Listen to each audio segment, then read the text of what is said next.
Last game, second elimination final. We've got Parramatta Eels at Bankwest Stadium taking on the Brisbane Broncos. Toby, your mates, the Bronx. What do you think? Mate, dead set. This is going to be me and you in the old back shed there, trying to punching gloves on. Shirts off in the car park.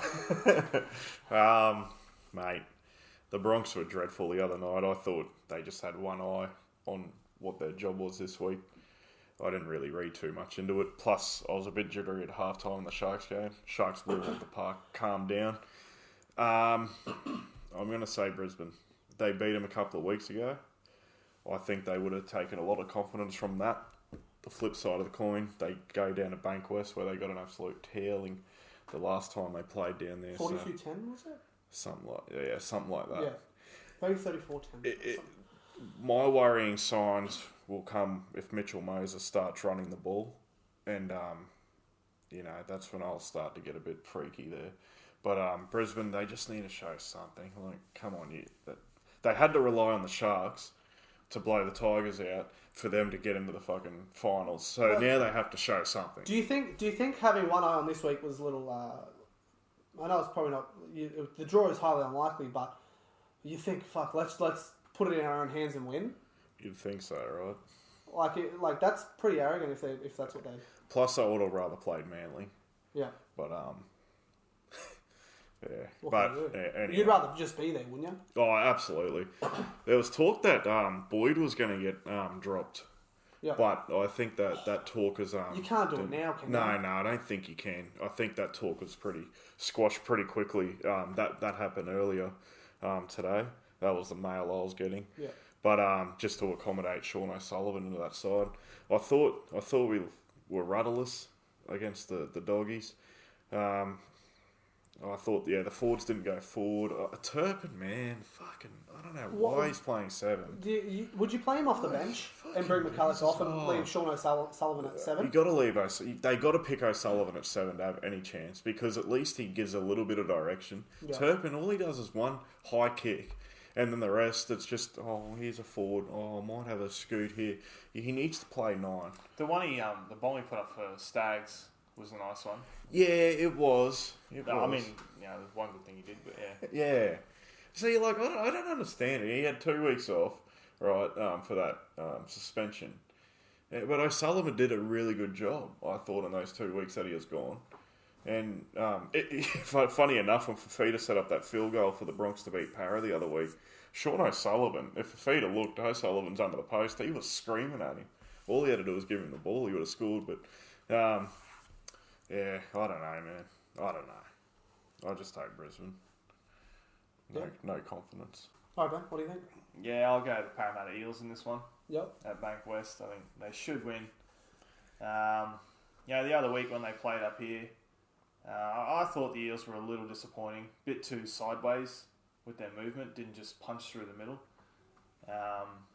But I think they'll get that right this week. And Brisbane, for me, a lot of their points just come on the back of power runs, from those forwards. And they're champion forwards, those guys.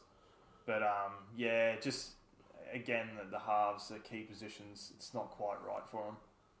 And I think that's where Parramatta probably can get them. Bit too classy, I think. Yeah. And they should win. Okay. But you never know. You never know with the Broncos. They can pull it out. Yeah. But, they don't really deserve to be in the second week of the finals. But you never know. Do you think they went Turpin because of, like, he can pull out a play if they really need him to? Like, Sean O'Sullivan was good the last few weeks, but he didn't do anything superstar-like, you know what I mean? He just sort of directed the team around. Yeah. Where Turpin won the game against them for the Cowboys. And things like, do you reckon they're looking that sort of way instead of having like a someone they probably should have, they need? Yeah, probably. Because, like, for me, if I was coaching that side, I'd have O'Sullivan. I'd have McCulloch not even playing. Because, Segi can add punch out of the ruck with Turpin at 9. That's the way I'd go, because what he does give you is a bit more organisation. Yeah. You see when Turpin and Boyd are there, they haven't really clicked. They can sit there all day long and say, we've only lost twice with this combination. But at the end of the day, like, they haven't been really playing good sides. Yeah. They scraped against the Cowboys. Lucky enough for Feeder's run against the Para Eels the other week there. they played well against Penrith, but yeah, I think an organisational player is a lot better, especially in finals football, because that's what Mitch Moses is going to do for Para. Yeah, it really shows me that the coach doesn't really have confidence in their own structures. I think they need that special play. They need a special run by Fafita, or they need something by Milford out of fullback or something. They don't trust themselves to go 4 up in a backline play. Yeah. They need Fafita to run, Pengai to run, and then they need Haas to run, and then you got just someone just do a cool run or like an offload or something like that. But I see Parramatta winning 13 plus. I reckon they'll get the job done at Bankwest. They've got the equal best record at home all year with the Roosters. That's just because the Roosters are amazing. But I think Parramatta learned how to play the Bronx in the second half of that game. And they weren't really that good. Parramatta, all the Broncos weren't. I didn't think were great, but Parramatta especially weren't that good with. And they've played a lot better and lost.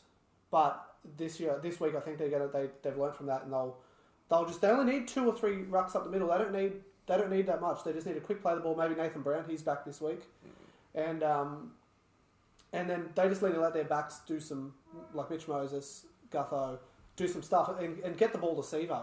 He'll run over Stags or Sarko all day. So I think the forwards will lay a little bit of a platform, but then the backs will really take over, especially in the second half. I'm going to Sivo's going to get a double, I think. Do you worry? I want to ask about Mitch Moses. Yeah. Do you think just sometimes he's a little bit too kick happy? Yeah, Just I do, but I see it a little bit in his game. Yeah, sometimes. I think. Do you mean just instead of running himself? Yeah. Yeah, I do see that, and he just looks and goes, "Oh, I'll just put a kick in." When you look at it, when he's playing at Para Stadium or Bankwest, he always runs a lot more at Bankwest, which is so weird. It's like I don't know why, but and I think they showed last week they were happy to run last week because they had Waka Blake, Sivo, Fergo, Gutho all around them. So I think they'll run a lot more this week, and instead of just trying to put the bomb up for Sivo, because he's not the best catcher, but he's just he'll bop people over, So I'm going to try Para 13 plus with some confidence, hopefully. Anything else you want to talk about? Brisbane need their kick chase. So during the week they'll be doing their homework, and which guy do you reckon we kick to? You got Fergo. I'm going to try and find the line. Yeah, you'd have to stop play every time. Yeah, you got to nullify them 3 bringing the ball back. Because if they do that, man, Brisbane are going to just get killed. Yeah. They got to find a way to try and slow the game. Well, it showed in that probably from the 55th to the 75th sort of minute for Para, that good 20 minutes that Para had. They were just passing it to their centre and wingers, and they'll just getting through. They'll making breaks at will-nilly. Yeah. And if that game probably went for another 10 minutes instead of going point, Para probably would have got them with another couple of tries.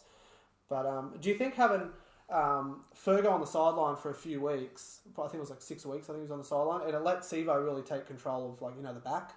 And now they're not relying on just Fergo or just Sivo, they've got them both together working well together. It's a fucking scary thing. Yeah. Because I don't like tackling any of them. No, I think he's... It's a shame that they've gone to the 7 tackles set from the 20-metre east, though, because I'll just be kicking the ball dead the whole time. I think Dylan Brown's a real calming influence on Mitch Moses. He just he's like their structure player. It's almost like they're a bit reversed. He straightens a lot of their attack. You brought up the good point, the kick-happy thing with Moses. A lot of times he drifts across 10 out from their own line. It looks like he's showing shape. And then he doesn't, I don't know if he doesn't want to take the line on, but he just, there's a gap, I'm just going to put a grubber through. Yeah. You can't solve problems all the time like that.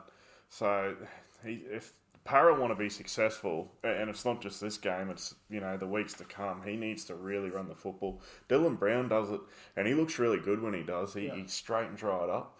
And if, as a half, everyone tells you if you straighten right up, that's the recipe for success, because you're giving your outside, the quicker men, Jennings and Wonga Blake and all these types of players, space to move. You give them one-on-one ball, with space. That's Parramatta's recipe for me anyway. But in saying that he's kick happy, he's also leading a try scorer, like an assistant, try scoring. Like he's got over 30, which I don't think anyone's close to 30 yet. No. But he's leading it by some way. So he is kick happy, but he's also getting results. Good season for him. With the kicking and the passing. Like he's had a pretty good season. Probably under the radar because it hasn't been like Parrot aren't really consistent. But yeah. Sorry guys, Coach of the Year. BA's taken him from 16 to 5th. 5th. Des Hasler taken Manly from 15th to 6th.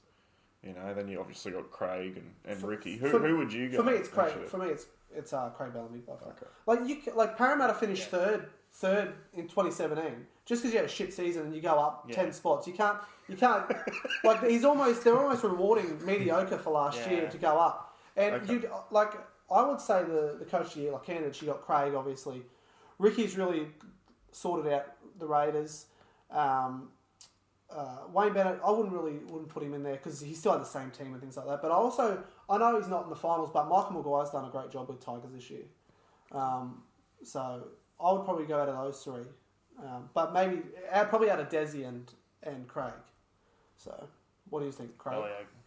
You have to. Like, I feel like he doesn't get the credit every year because Melbourne are just expected to be there. Yeah. But fuck off. Like, he's doing a fucking good job. Yeah. They lost Slater last year. Let's not forget. Yeah, exactly. That. Yeah. Exactly. That's why I'm picking him. And they finished first by 6 points? Yeah. 3 wins clear. Yeah. Their for and against is just insane. Like, I mean, and they've switched the spine around that many times. Yeah. And look at them, they're still like, you got to give Bellyache some credit. Absolutely. It's like it's almost the most improved award, the coaches award. Don't you reckon? Like I think Brad Arthur got it in 17 because he got from, I think they were close to last the year before. And then they come third, so he got that there. It's like whoever jumps the most gets it. Yeah. Where like Craig Bellamy, he probably deserves it every year. Really, like. Just quickly, sorry. Just listening to you talk about the Melbourne Storm tonight. Where would you jolt them down as your team? You got Cronulla first, and you're going through all your sides, second, third. Where would you put Melbourne? I don't know. I like them a lot. Yeah, I don't know if I'd say they're my second side. Okay. I reckon he goes 1.5. But I fucking loves them.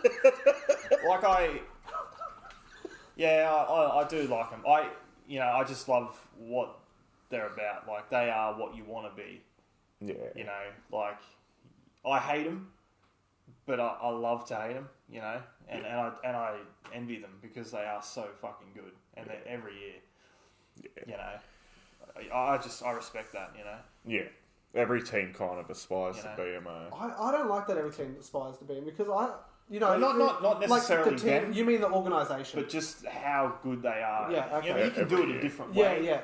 But just like the organisation from the coach down, and it has like, you think Bellyache's gone into like another era now, sort of thing. Like if he stays there another 10 years, how many premierships can he win? Because he probably doesn't have any more like goats in his team besides Cam. Cameron Smith. Oh yeah.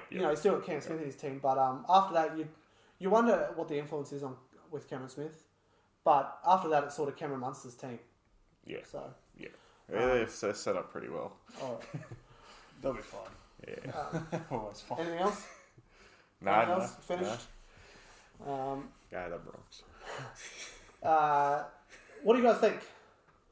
Do Para, do they get the win? Their first ever semi-final at home, or the new Bankwest, do they get the win there? And their first semi-final win in 10 years, if they can get it. Like that, longest team without a finals win.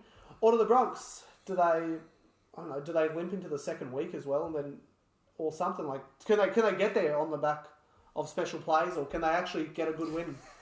Can they get a win, like a good one? So let us know what you think in the comments. Let's shut the gates. That's about